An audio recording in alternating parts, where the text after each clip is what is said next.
This is why the moon hoax would have been impossible. Take one. Did people go to the moon in 1969? I'm not totally sure. I wasn't on the moon then. Did they fake going to the moon? No, I'm pretty sure they didn't, because they couldn't. Some people say that in 1969 people were incapable of sending a man to the moon, but that they were capable of staging the whole thing in a TV studio. In fact, the opposite is true. By the late 1960s, they did have the technical ability, not to mention the requisite madness, to send 3 guys to the moon and back. They did not have the technology to fake it on video.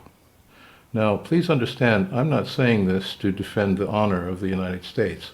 The U.S. government lies all the time about all kinds of things, and if they haven't lied to you today, maybe they haven't had coffee yet. So it's easy to believe the Apollo program was a lie too, especially if you weren't alive then, and if you don't know much about the technology profiles of the day. You see, the later you were born, the more all-powerful movie magic seems. Nowadays, it would be very easy to fake a moon landing, and we seem to have forgotten how to do it for real. Back then, it was the other way around, really.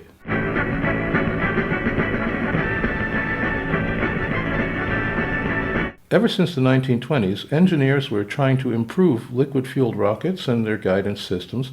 They wanted to go to outer space. The people who were paying for it wanted better bombs. By 1943, Wernher von Braun's people already had a fully functional suborbital rocket called the Aggregate Fear, later known as the V2. After the war, the German rocket scientists went to work for 2 rival superpowers who then went to insane lengths to outdo each other on the world stage. It was a global dick-wagging contest on a scale never before seen in human history. It's fair to say that technology growth in the Cold War was mostly a competition in aerospace, rocketry, and weapons science.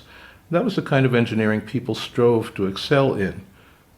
And by the mid-60s, limited space travel was a possibility, I think. Meanwhile, film technology had gotten wider, and television was still busy trying to be in color.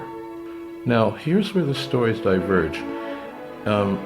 In one version, the Americans waste $20 billion to send 3 guys to the moon, plant a plaque that says we came in peace for all mankind, and then go home to bomb Cambodia. In the more tantalizing version, NASA at some point realizes they just can't. So to avoid humiliation, they hire Stanley Kubrick to produce and direct the moon landing telecasts. You know, he did such a great job with 2001. Years later, once the Apollo astronauts are starting to collect Medicare, some people get a lot of attention by pointing out flaws in the photographic evidence from Apollo. When you listen to them, they seem not to know very much about photography or video or lighting or even perspective, and I think they're hoping you don't either. So we should have seen stars in the sky? No, we shouldn't. The camera was set to expose for broad daylight. If they were exposing for stars, then this picture would have looked more like this. Flag's waving in the breeze? No, it isn't. It's wiggling in the vacuum after they let it go. The shadows diverge unrealistically across the landscape? No, they don't. Go outside sometime and see how shadows work. They obviously used multiple light sources in this picture, right? No, they obviously didn't. I've been shooting in the studio for about 30 years now. I know what to look for. When you shine 2 lights at something, you get 2 shadows. So this would have looked more like this. But it doesn't, because this stuff was shot with a single light source. And if that light was anywhere near the action, you would have seen a fall-off in brightness across the terrain. You don't, because the light source was 150 million kilometers away, too far away for the inverse square law to make a difference. Get it? Etc., etc., blah, blah, blah. The thing is, all these discussions are ignoring one simple point. In 1969, it was not yet possible, technically, to fake what we saw on TV. Why are people missing this? I think maybe they forget how primitive video was in 1969. I mean, it was an amazing achievement in electronics, but there was a lot they couldn't do. Let me try to explain that.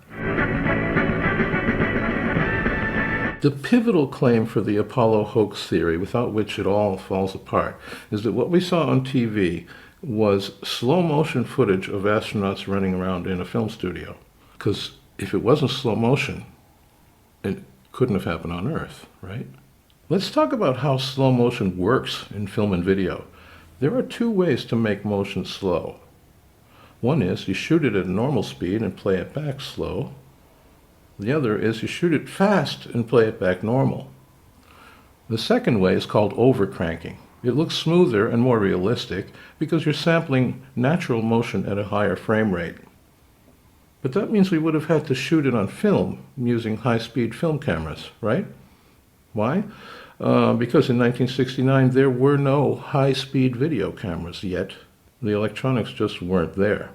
Some people did have a magnetic disc recorder that could capture normal speed video and play it back slow. They used it for sports replays. It could record up to 30 seconds. Play back at 10 FPS and you've got a whopping 90 seconds of slow-mo.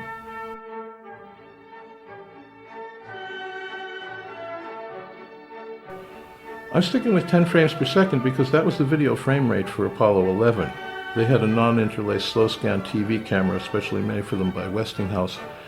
All the later missions were using regular NTSC cameras running at 2997 FPS. That would be 3 times harder to fake. I'm trying to make this easy. Keep in mind that when people today watch documentaries about the Apollo missions, they're looking at the highlights. They're looking at, short clips cut together. And short clips are much easier to fake. But in July 1969, 600 million people, including me, were all staring at a continuous lunar telecast that went on for a long time. It's actually pretty boring sometimes. At 16 minutes into the EVA, they turn on the video camera. 4 minutes later, you get your one small step thing. Then Aldrin climbs out. And they move the camera onto a tripod and proceed to do all their moonwalking, flag planting, photo snapping, and rock picking. Then Armstrong climbs back up into the lander, and it's over. By which time the video camera has been running for 143 minutes. So if we're faking this with electronic slow-mo at 1/3 speed, we only need to record about 47 minutes of continuous live-action video. Well, that's a lot more than that Ampex disc recorder could hold. But NASA is special. Maybe they have a big disc recorder, right, in 1969. Okay, how much bigger? 95 times bigger? I don't know, man. I mean, government agencies are powerful, but they're not God. Then again, they are NASA. Maybe they did have some special way to overcrank video in 1969 for an hour and a half. Maybe they had some top secret high-speed electronics that the rest of the world never knew about. Oh, wait a minute. No, you guys said that their navigation computers were too slow. I guess we can't have it both ways. I mean, it can't be fast and slow at the same time, right? Wouldn't it be easier to shoot this on film? I mean, in 1969, we already knew how to overcrank film. For Apollo 11, we only need to shoot 30 FPS and play it back at 10. Okay, let's try that. I'd recommend you shoot on 35mm to minimize the film grain. That's what Kubrick would have done. Now let's see. Normal 35mm runs at 90 feet per minute, but since we're shooting at 30 FPS, that'll be 112.5 feet per minute. We need 47 minutes of original film, so that's about 5,300 feet. And of course, there's no such thing as a film magazine that big. Volkswagen. But if you shoot 1,000-foot loads, that's about that big, then you can do it in 5 mags. Wait, I can do this. You don't want to see the splice marks where you put the reels together, because then everybody would know it was a fake.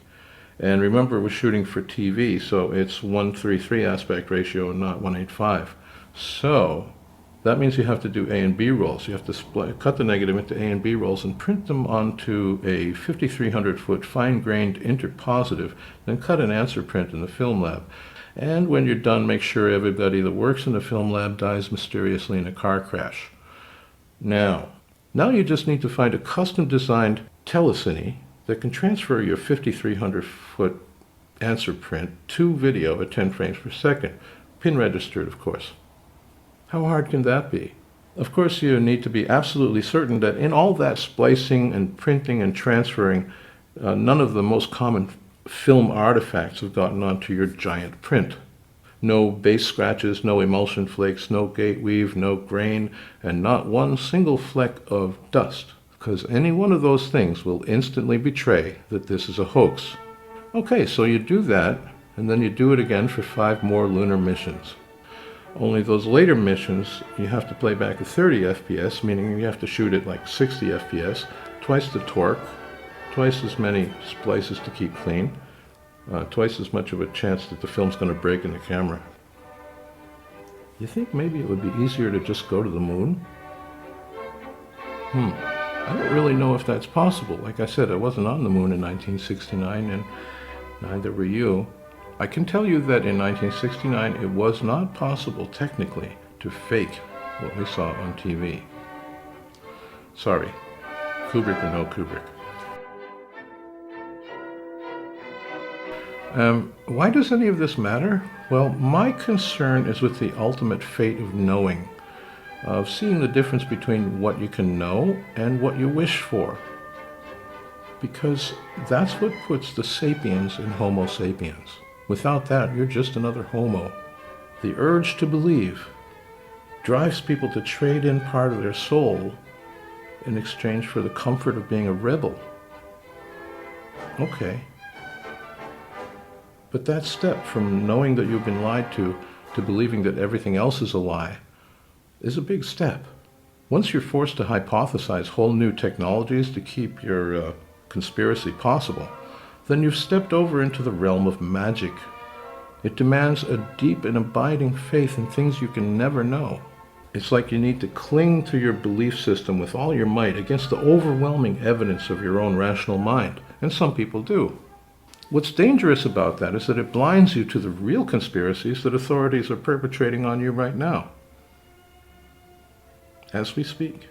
Things that are a lot more important than whether some guys went to the moon. I'm not America, but if I were, I would much rather have you be questioning Apollo 11 and not questioning the Patriot Act, the Iraq War, the financial industry bailouts, and the right to indefinite military detention without charge. Those things are real. Thank you for watching. Excellent. My check came from NASA.